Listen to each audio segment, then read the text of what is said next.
성령님, 좋은 아침입니다. 이 시간 성령님을 초청합니다. 오늘도 내 안에 오셔서 하나님을 기쁘시게 해드릴 것을 소원하게 해주세요. 오늘 말씀을 통해 구체적으로 무엇을 해야 할지를 깨닫게 해주세요. 깨달은 것을 삶 속에서 실천할 수 있도록 도와주세요. 아멘. 오늘 우리가 함께 나누실 하나님 말씀은 요한복음 8장 12절에서 20절까지의 말씀입니다. 연휴와 같이 초막절 축제가 지나고 있었습니다. 한 사람이 성전 안 여인의 뜰에 섭니다. 7장 39절부터 44절까지는 그가 자신을 영원한 생명이 이어지는 물의 근원이라 했음을 알 수 있습니다. 그리고 지금은 자신을 세상의 빛이다라고 선언합니다. 스가랴 14장 7절 8절은 이렇게 예언합니다. 여호와께서 아시는 한 날이 있으리니 낮도 아니요 밤도 아니라 어두워 갈 때의 빛이 있으리로다. 그날의 생수가 예루살렘에서 솟아나서 절반은 동해로 절반은 서해로 흐를 것이라. 여름에도 겨울에도 그러하리라. 출애굽을 기념하여 제정된 초막절은 반석에서 물을 낸 이미지와 함께 매일 밤마다 이스라엘을 인도했던 불기둥도 기억하게 합니다. 축제 첫날 밤에 여인의 뜰에 4개의 금촛대에 불을 켜는 전례가 있었습니다.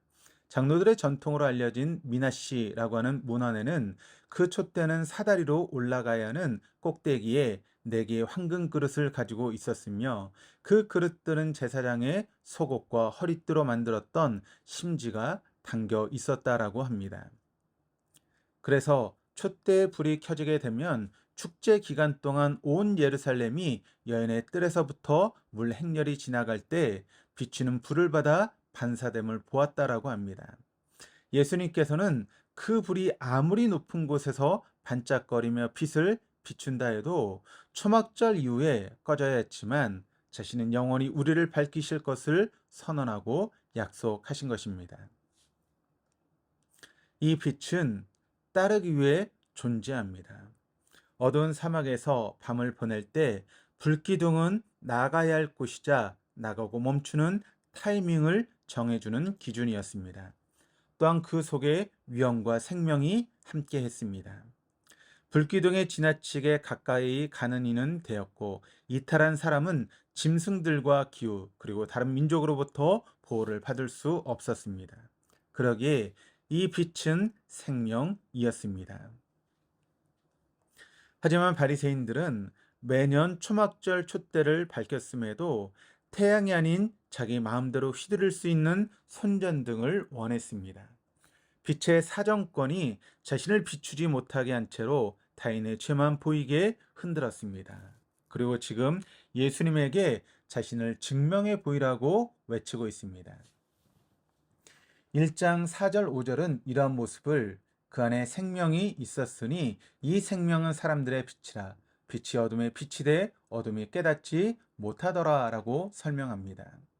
예수를 판단하는 그것이 자신의 모습을 판단해주는 기준이 되는 것입니다.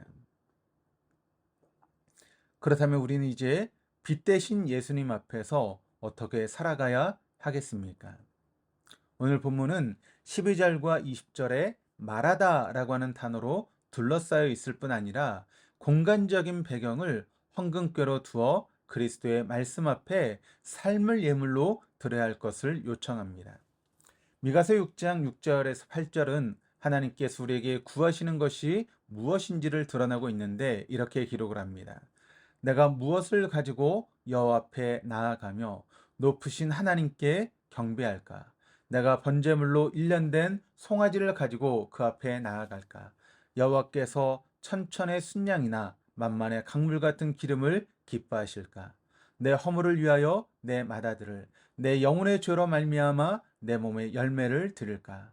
사람아, 주께서 선한 것이 무엇임을 내게 보이셨나니 여호와께서 내게 구하시는 것은 오직 정의를 행하며 인자를 사랑하며 겸손하게 내 하나님과 함께 행하는 것이 아니냐. 사람들이 가장 모이는 여인의 뜰 주변을 따라 13개의 나팔처럼 밑은 넓고 입구는 좁은 모양의 헌금함이 있었습니다. 처음에는 그 안에 손을 넣어 헌금을 훔치는 것을 방지하려고 했지만 점차 예물을 드릴 때 울림으로 그의 신앙을 가늠하게 되었습니다.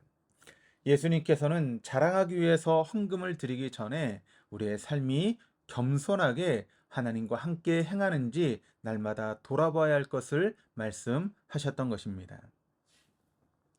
예수님께서는 증언이 참이라는 이유를 스스로의 근원과 목적지를 알고 계셨음에도 찾으셨습니다. 그분의 근원도 종착지도 하나님이었습니다. 그러므로 주님께서는 하나님과의 관계와 교제를 생명으로 여기고 살아가셨음을 알 수 있습니다. 과거와 미래 없이 순간을 잘라 판단하는 것은 무의미하게 여기셨습니다. 설령 누군가를 판단한다 할지라도 하나님과 함께하고 있기에 참된 판단이라고 선언하셨습니다. 나를 위한 판단이 아니라 하나님으로부터 시작된 흐름을 갖고 있었다라고 하는 것입니다. 마치 태양에서 빛이 내려쬐다라고 하는 것은 저 멀리 태양으로부터 지금 이곳까지 끊어지지 않는 빛의 이어짐과 길이 열렸다라고 하는 것입니다. 그렇게 본문은 그의 때가 이르지 않았기에 잡히지 않았다라고 이야기합니다.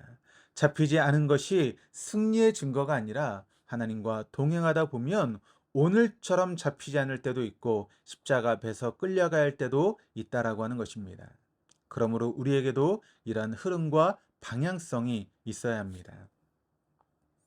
오늘도 우리는 말과 행동으로 증언할 것입니다. 스스로를 드러내고 자랑하느라 빛인 예수님을 시험하며 스스로를 어둠이라 증언할 것인지, 아니면 광야 길에서 불기둥에 온전히 삶을 의탁하듯 우리의 삶을 예물로 드려 하나님과 동행하며 살아갈지 두렵고 떨림으로 소망하고 구해야 할 것입니다. 오늘도 밤이 지나고 태양이 떠오르듯 죄악과 연약함의 밤이 날마다 찾아오던 우리에게 변함없이 선명하게 타오르시는 은혜의 빛이 임하기를 주님의 이름으로 축원합니다. 기도하시겠습니다. 절기를 지키고 있었지만 예수님을 알아보지 못했습니다. 성전에 모여 있었지만 주님을 따르지 않았습니다. 스스로를 증명하라 외치던 바리새인들을 보며 지금 이 자리에 예수님이 계셨다면 우리 또한 은혜가 거스리고 분노하며 시험하지 않을지 두렵과 떨림으로 기도드립니다. 빛이 오심으로 스스로의 더러움을 보게 되며 빛을 따름으로 생명이 이어질 수 있음을 감사드립니다. 태초부터 마지막 그날까지 하나님과 동행함을 생명으로 여기셨던 주님처럼 우리 또한 주님과 동행하며 드려진 자로 살아가는 하루 되게 하여 주시옵소서. 감사드리며 예수 그리스도 이름으로 기도드립니다. 아멘.